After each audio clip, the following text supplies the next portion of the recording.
So how have churches, or how would you suggest that churches manage the disappointment or the grieving process? Yeah. Because we can, there can be a focus on the excitement perhaps of a new vision or a merger, but there's inevitably a grieving process that a church needs to go Hmm. through. And how would you suggest, or have you seen examples of churches doing this well or not doing this well? Yeah.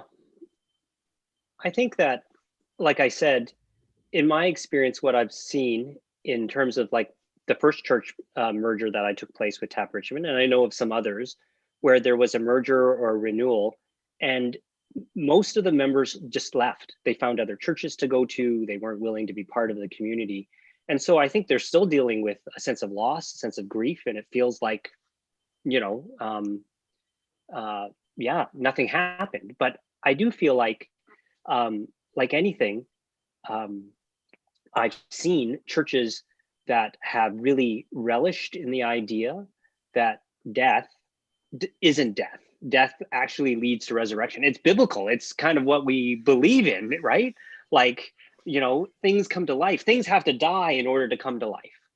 And so, Yeah. yes, of course, I'm not trying to minimize it. There's grief and there's loss and there's change and all of that.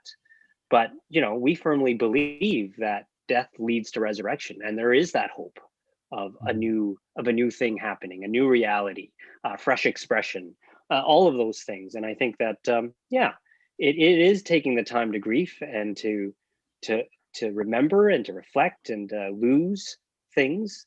But yeah, I think we have a faith that rests on hope and vision and future and resurrection.